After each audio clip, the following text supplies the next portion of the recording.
You know, he didn't have any personality. Not like you. A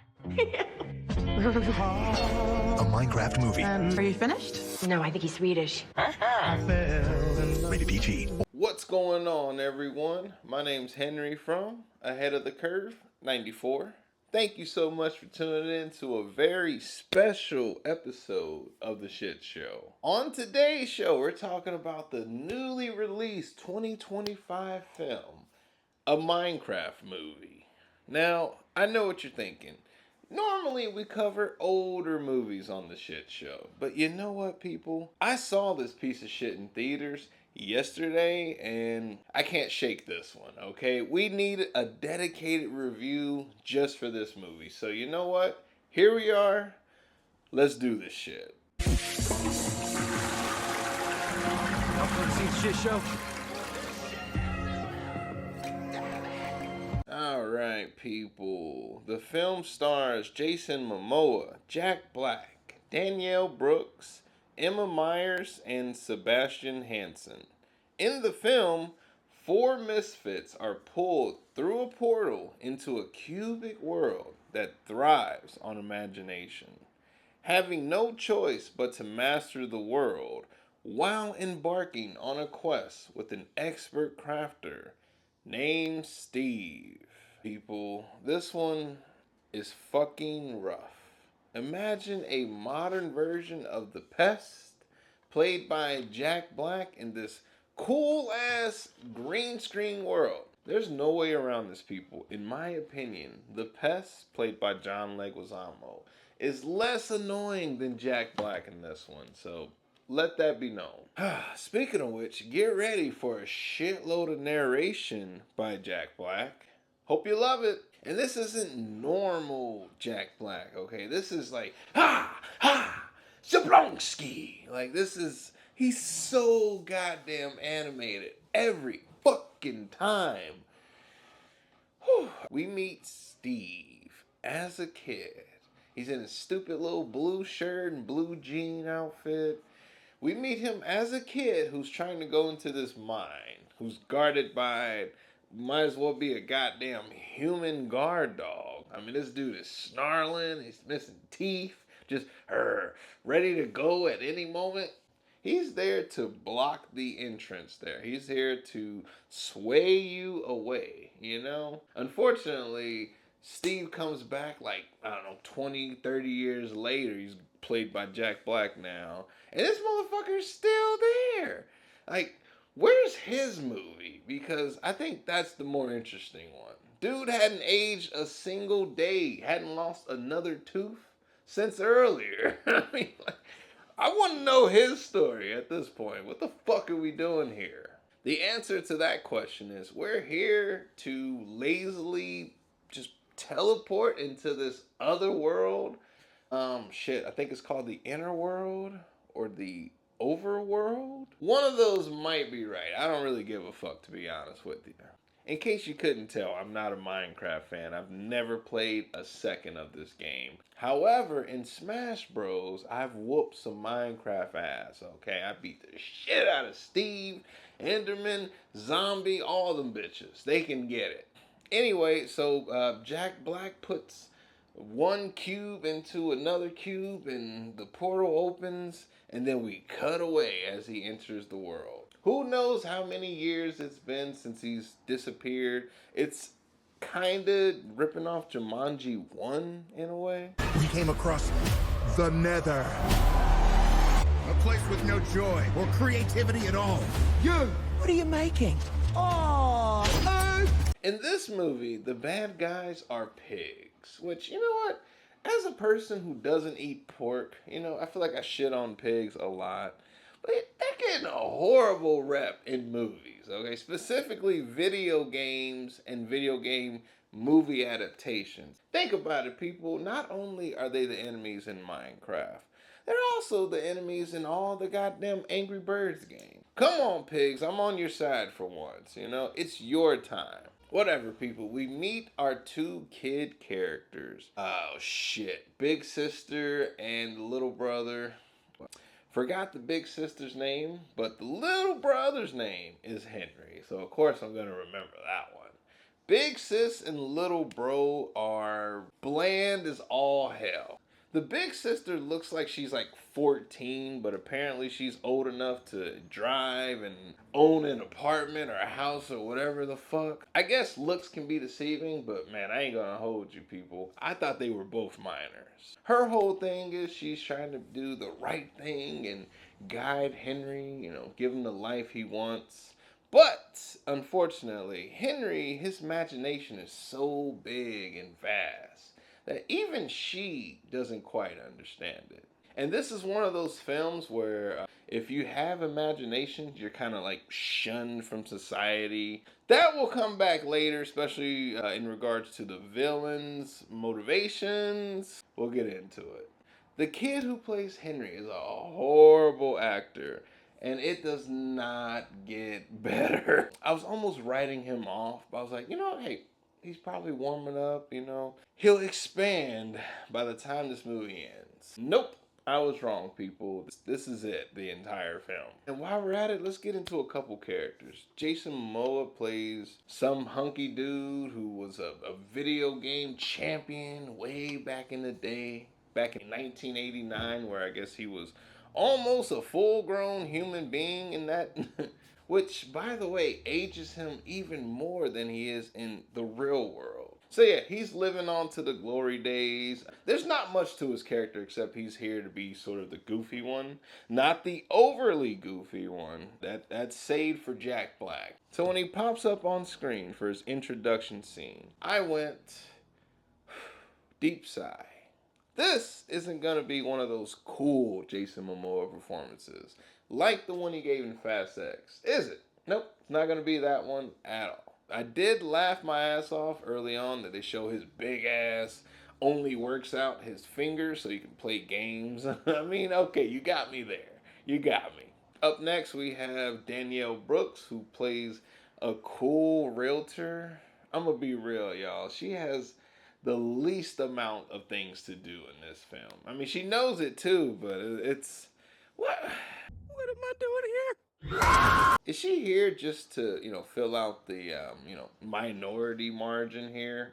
Is that pretty much it? Just to fill a quota? Because there ain't shit for her. She may occasionally call out some dumb shit here and there, but don't expect much. Also, let's talk about Jennifer Coolidge, who I thought was going to be a bigger part of this movie. No, she is a sideshow character where we do like Family Guy cutaways to keep up with her. Long story short, she's recently divorced, she's old, and she's horny as fuck. I mean, she's even trying to get Jason Momoa early on. But this woman is so desperate. At one point, a villager from the game world enters into the real world. And then next thing you know, she's dating the motherfucker. First, she runs him over with her car, to which she goes, "Oh, not again." Like, excuse me? And then the next two or three times we cut away to check in on her, it's just her and him on a fucking date where no one is questioning what the fuck this thing is. It pulled me out every time. So let's just get that out the way now. People, this movie's bad. I can't hide it.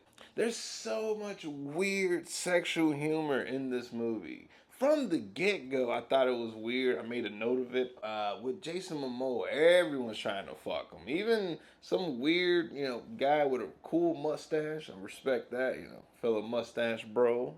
This is going to look weird when I release other videos that have a full-on beard or goatee. But hey, right now I'm rocking just a stash. So for continuity's sakes, you'll know which videos were shot a while ago. You? The trash bag? It's actually garbage, man. Garbage man, huh? Oh, you can bag me up and take me to the curb anytime. But you gotta bungee the lid, because I got a lot of raccoons in there. Anyway, this movie it's made for kids, right? I'm no prude at all. I'm okay with sexual humor. I'm okay with even nudity in movies again. It's all good. But this is a PG film, if I'm not mistaken, and there is just it's ridiculous how much shit they get away with on this one. I mean, I guess they were here to entertain the parents who are forced to watch this shit. But no, people, it's gross how much shit they put in here. At one point, you have Jack Black and Jason Momoa doing a flying 69. I mean, that's just exactly what it is. Let's just be real. It's, I mean, what we doing? And there's constant references to people having sex. Jennifer Coolidge mentions how it's been a long time. It's like, oh man. Made me uncomfortable as the 30-and-a-half-year-old man who's in the theater watching this with a shitload of kids and his boyfriend.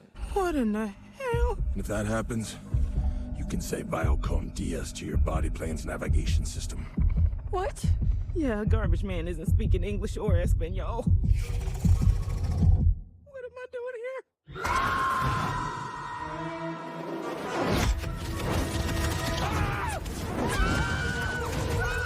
Anyway, those four people go to the overworld, and then that's when shit begins. I will be honest with you, a big pro I want to get into is, for the most part, visually, I was okay with this. I like the look of the film, of the world at least, but there were many instances where it was just horrible green screen and it was horribly distracting. I gotta be real. While they cross over into the world, that's when the villager exits his world, and then that's where you get the Jennifer Coolidge storyline. Oh, it's so fucking stupid.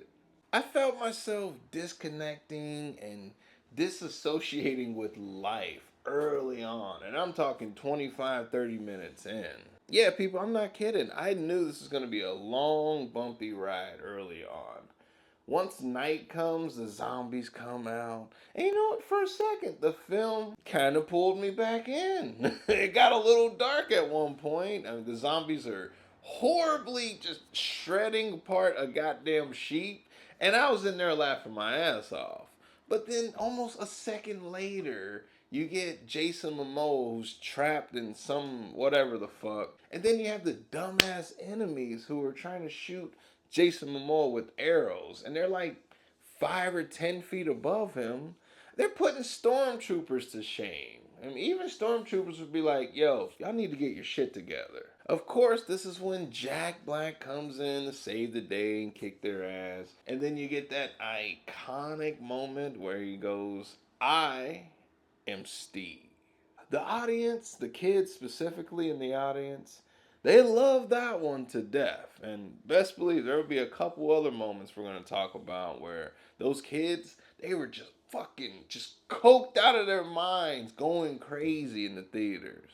But that's not the worst part, people. This movie really caught me off guard at this point. Out of nowhere, Jack Black decides it's time to sing. You know what? He sung in the Mario movie. Who knows? He might have sung in the Borderlands movie, which I've yet to see. It's definitely on my list now. I wish I saw that instead of this. Not gonna lie to you people. Yeah, people, he's trying to have another Peaches moment. If you saw the Mario movie, you know what I'm talking about. You hear that? That's the sound of sizzling. Mm-hmm. Smell that smell.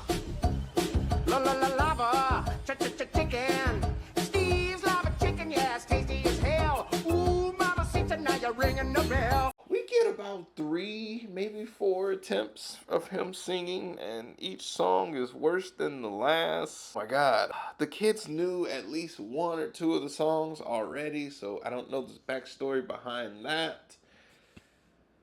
I'm struggling, people. This is a rough movie to live through.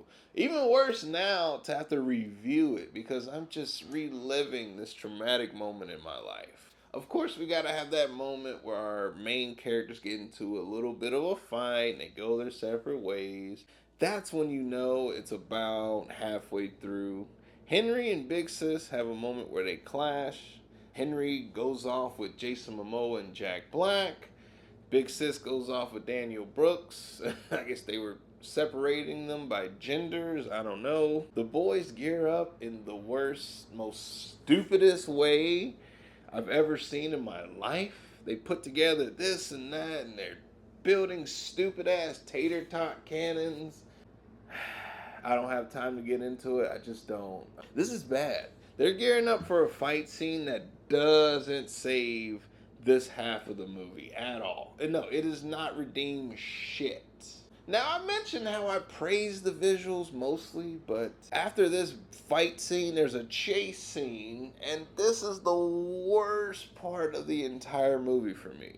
I couldn't even visually watch it at points because the backgrounds were so jarring. I mean, I don't know if it was the frame rate, horrible green screen, CGI. It was bad. I had to look away at points, and I never have that issue, people. So, I mean, this is really saying something for me. And this chase scene is where the sexual tension between Jason Momoa and Jack Black reaches their almost climax.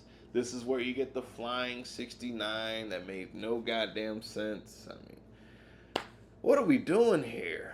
And I can't believe this movie had the nerve to stop and give the fucking villain a backstory, which once again is narrated by Steve. So she doesn't even get to talk in her backstory. It's that bad. They just cut away for like 2 or 3 minutes, give you some bitch ass motivations, and then that's it. I was so underwhelmed. And it's like, you think you've earned the point to explain this boring ass villain? You think you've earned that opportunity to stop the movie and dedicate some time for that? Oh, no you don't. Whatever, people. 75 minutes in, and this movie's about 100 with credits, if I'm not mistaken. So 75 minutes in, we get the chicken jockey, which is another character I knew shit all about. I don't know a goddamn thing about the chicken jockey. The kids, however, they love the chicken jockey. They were just out of their seats. I mean, they just, oh my god. They want me to fight the chicken? Chicken jockey! The chicken jockey kind of whoops Jason Momoa's ass, so, you know, I kind of enjoy that for a moment, just see him get taken down a peg. That sequence ends with him sacrificing himself for the better of the group. They want you to think his ass is dead, but you know goddamn well better than that. If there's a sequel, which there definitely will be, because as of this recording, it's made like $300 million this opening weekend. It surpassed Mario 2 years ago, which another Jack Black film, I know. But yeah, this movie is insane. So yeah, they wanted you to think his ass was dead and like, oh, he won't be in Rush Hour 3. Nope. Of course, you know, 10 minutes later, maybe 15 if we're lucky, his ass comes back to save the day. But we're not there yet. Let's hold off. Jason Momoa is dead for now, right? Let's catch up with the group. This is when the Great Darkening begins, which is the signal of the third act climax battle. I could not give a fuck, to be real with you people, but here we are, the Great Darkening. This is one of those lazily written climaxes where we cut back and forth between our heroes formulating the plan and then them acting out the plan. This is just a way to bypass a lot of, you know, unnecessary stupid shit. I'll give them credit for it, to be honest. I didn't want to see them go through with this at all. I mean, I would love to get this over with. So, there's a pro and a con there, so to speak. But yeah, Henry creates the plan, they act it out, and it's this big moment to step up. At least this way we skip all the grunt work and we arrive at the final battle between the pigs and the humans, who also have wolves and other whatever creatures, I don't fucking remember. Jack Black takes the lead, he goes for the villain of the movie. Whatever, people, she's kind of whooping Jack Black's ass, you know, looking really bad for him. And then guess what happens? Yes, Jason Momoa returns, saves the day, kills the villain, at least seemingly, who knows. She might return in Minecraft too, who the fuck cares? After that horrible climax, we stop for another, 2 Jack Black songs? Why? Needless to say, the kids love that as well. But, you know, not only does this happen, Steve decides it's time to leave the overworld and let's go back to the real world. His ass just walks out, Doesn't say goodbye to anyone or anything that's kept him alive for all these decades. He has no personal connection to anything. He just doop, doop, doop, walks out. That's it. But hey, at least we're near the end of the movie.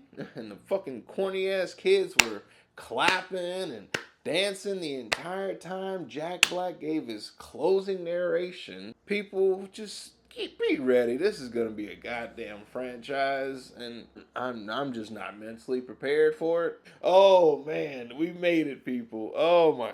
Yes, people, I'm so happy. We're at the point now where we can give this goddamn rating. Okay, since we're on the shit show, we're gonna give this 2 different ratings. First is to determine whether or not this is a good, bad movie or a bad, bad movie. I assume you know which way I'm leaning on this one. And you're correct. On the bullshit scale, this movie, a Minecraft film, gets a rating of lowbrow bullshit, of course. There's no other way for this to go. On my regular scale, which has 5 different choices, we're gonna go with the bottom choice here. Yeah, a Minecraft movie or whatever the fuck it's called gets a rating of fuck this movie. This is the worst thing I've seen all year. And I get it, we're only in April. I mean, it can't possibly get any more worse, right? I fucking hope not, because I was done, people. I was checked out 30 minutes in, and I just forced myself to fucking pay attention. Yeah, people, it was torture. And maybe because I saw it with a bunch of happy ass jovial kids. Maybe that's what it was, and I'm becoming an old bitter fuck. Either way, not a great time. Please don't see this in theaters. I know it's too late already, but please help me.